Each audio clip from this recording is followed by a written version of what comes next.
Semipresidencialismo foi um assunto que veio à tona nos últimos dias. Mas o que isso significa? Que o presidencialismo está em crise? Bom, para ajudar a entender melhor esta e outras questões, eu conversei com o jornalista e o ex-secretário de Comunicação de São Paulo, Marco Antônio Sabino. Olha só. Sabino, antes de falar propriamente sobre eleições 2022, tanto no cenário mais local aqui de São Paulo, quanto no cenário nacional, a gente tem uma discussão que se sobrepõe a isso, que é essa questão do semipresidencialismo, que está sendo bastante discutida. O que isso representa? Primeiro, para o presidencialismo, nós já passamos por 2 impeachments, temos aí uma situação de fragilidade no presidencialismo? Essa é a pergunta. Bom, Liliana, vamos lá. A primeira questão é entendermos que a Constituição brasileira ela foi feita num período em que se pensava implantar no Brasil o parlamentarismo. Acabou não acontecendo. Nós fomos para o plebiscito e a população acabou optando pelo presidencialismo. Então, nós ficamos num modelo meio híbrido, uma Constituição parlamentarista e um modelo presidencialista. Isso já, de alguma forma, fomenta esse tipo de crise que a gente tem constantemente no Brasil. E crises são comuns em democracias jovens, como é a democracia brasileira. Da redemocratização para cá, a gente tem aí menos de 40 anos. Então, a gente ainda está aprendendo a lidar com essa mudança de poder, essa alternância de poder rotineira. Isso é um aspecto. O segundo aspecto é que, por conveniência do momento político e pela crise, que é inquestionável, que o país vive do ponto de vista, principalmente da figura do presidente da República, alguns líderes brasileiros, alguns grandes nomes da política começaram a falar nesse tal semipresidencialismo, né? Que, a meu ver, nada mais é do que um parlamentarismo disfarçado. Já que não dá para voltar a discutir parlamentarismo, então vamos falar de semipresidencialismo. É verdade, não é exatamente o parlamentarismo tradicional, mas basicamente, muito grosseiramente, resumidamente, tirar poder do presidente da República e passar parte desse poder para o Congresso Nacional. Me parece muito mais uma alternativa que visa diminuir esse espaço, esse poder mesmo da figura do presidente, do que efetivamente algo que vai solucionar, resolver a nossa questão das crises constantes políticas no Brasil. Eu acho que se a gente for realmente a fundo nesse assunto, nós deveríamos discutir, a discussão é válida, né? Não estou antecipando aqui se a gente deve ir para o presidencialismo ou parlamentarismo, o que a gente precisa fazer isso com transparência. E a transparência prevê uma discussão em âmbito nacional e, eventualmente, até um novo plebiscito. Isso está acontecendo de forma transparente ou está um parlamentarismo disfarçado? Não acho que está acontecendo de forma transparente. Vira essa questão semântica aí do que é parlamentarismo, o que é semipresidencialismo, e nem nós que somos jornalistas, que temos obrigação de estarmos informados, analistas políticos, no dia a dia da política, temos clareza de até onde vai um e até onde começa o outro. Então, eu acho que essa questão precisava ser discutida de forma mais aberta, mais clara, mais transparente. Sabino, como é que você avalia o cenário de 2022, que já chegou, né? A gente tem, de um lado, o presidente Jair Bolsonaro candidatíssimo, do outro, o ex-presidente Lula, até então líder nas pesquisas, e uma terceira via.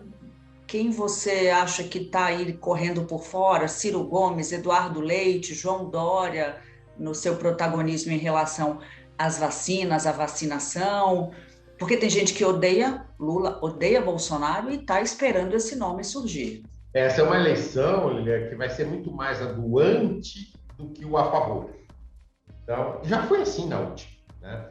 Bolsonaro, basicamente, foi eleito pelos votos anti-PT, anti-Lula, não pelos votos 100%. Não é que a totalidade dos votos de Bolsonaro foram pró-Bolsonaro, mas assim, o que o pessoal queria era tirar o PT, tirar Lula da frente. Essa era a manifestação das urnas em 2018. Em 2022, eu acho que, por enquanto, o cenário que se desenha, nós estamos longe da eleição ainda, falta tempo, tudo pode mudar e tem mudado rapidamente, mas o cenário hoje que nós temos, claro, é os antipetistas, novamente, e agora também os anti-Bolsonaro. Então, a rejeição vai falar muito alto. Rejeição a um, rejeição a outro.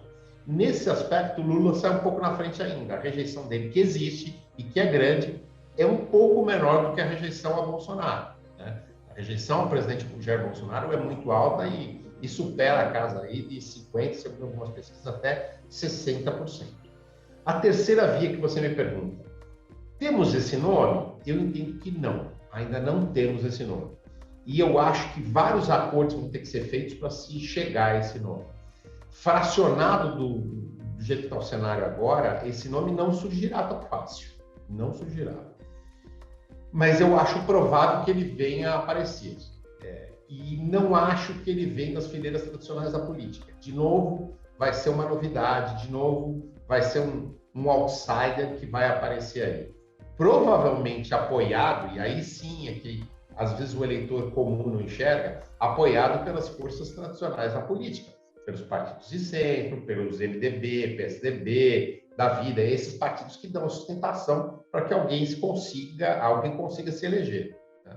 Mas esse nome ainda não surgiu. E esse nome precisa transitar da esquerda à direita com menos rejeição. Ou seja, ainda não apareceu, até porque as prévias não foram definidas. A gente tem Eduardo Leite e João Dória, por outro lado.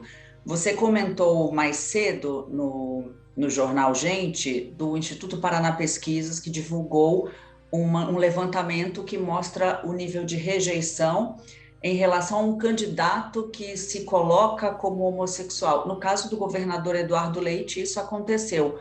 Qual foi a percepção?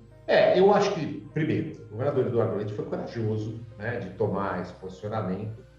E eu tinha a impressão, apenas empírica, sem ver a pesquisa, antes da pesquisa, de que isso geraria uma simpatia de parte do eleitorado da esquerda, do eleitorado progressista, do eleitorado jovem. De alguma forma, isso aparece na pesquisa, né? O eleitorado jovem realmente recebe muito bem, o eleitorado de nível superior recebe muito bem, o eleitorado do Sudeste, vamos chamar assim, o polo mais desenvolvido do país, também recebe bem, mas não são números tão expressivos assim, a ponto de fazer diferença na campanha. Pelo contrário, a pesquisa ainda mostra muita gente que, para quem não vai fazer diferença nenhuma. Quer dizer, de alguma forma, mostra ainda um Brasil bastante conservador. E até índices de rejeição importantes, né, ao fato do governador ter se manifestado gay. Então, não acho que isso vai ser decisivo na campanha com base nessa pesquisa, que repito, é uma impressão, a pesquisa é científica, a minha experiência, o meu feeling é totalmente empírico, mas o meu feeling era outro. O meu feeling é que isso levaria o governador Eduardo Leite a se viabilizar, se não candidato a presidente, mas disputado até por uma posição de vice-presidente em alguma chapa com essa bandeira, a bandeira da coragem e enfrentamento de questões. As empresas estão enfrentando muito isso, estão sendo questionadas nas suas posturas no chamado ESG, né? Diversidade, preocupação com o meio ambiente, etc, etc, etc. Se as empresas estão sendo questionadas, o governo também vai ser, né? Mas isso não se apresentou, não se mostra na pesquisa ainda por enquanto. Agora, em relação ao cenário local, em relação a São Paulo, você que foi secretário de comunicação, que conhece tão bem, transita tão bem por esse meio, como é que está esse meio de campo aqui, Sabino? Temos, por enquanto, Geraldo Alckmin, um nome à frente de pesquisas, é isso? Permanece? Sim, o cenário de São Paulo me parece um pouco mais claro. De novo, também muito cedo, também pode mudar, né? Não vamos esquecer que o candidato do governador João Dória vale a mesma coisa para ele como candidato a presidente, vale aqui no candidato dele ao governo, que é o vice Rodrigo Garcia, muito cedo, e ele vai ter o apoio todo, inevitável, de uma máquina pesadíssima, poderosíssima, que é a máquina do governo do Estado. A caneta muito forte na mão ali para alavancar essa candidatura. Mas, por enquanto, os números de Rodrigo Garcia nas pesquisas são muito pequenos, né? Então, o governador Geraldo Alckmin desponta como franco favorito, principalmente se tiver como vice Márcio França, que é o que tudo indica vai acontecer. Porque se eles não somam na ponta do lápis os dois patrimônios eleitorais, pelo menos eles somam simpatizantes, sim, e forma uma chapa forte, que pode se contrapor a uma chapa forte que venha da esquerda, se Lula conseguir juntar Haddad e Boulos também numa mesma chapa, o que é bem provável que aconteça. Acho que Lula tem habilidade suficiente e liderança suficiente sobre esses dois nomes para tentar transformar um dos dois em cabeça de chapa e que o outro aceite ser vice ou até um candidato a senador. Então, esses me parecem os dois polos na campanha eleitoral para governador aqui em São Paulo. De um lado, Geraldo Alckmin e Márcio França, do outro lado, um candidato da esquerda, Haddad ou Boulos, né? Rodrigo Garcia viria correndo por fora, outros nomes que surjam viriam correndo por fora, mas não vamos menosprezar a possibilidade real de crescimento da candidatura Rodrigo Garcia com o apoio do governador e da máquina, principalmente do governo do estado. Aguardemos as cenas dos próximos capítulos. Sabino, eu queria agradecer esse bate-papo super esclarecedor. É sempre bom falar sobre esse cenário que a gente está vivendo, né? Até para entender e ajudar quem está em casa de pandemia a entender também o que o Brasil está passando. Obrigada, viu? Super obrigado, foi uma delícia, sempre à disposição.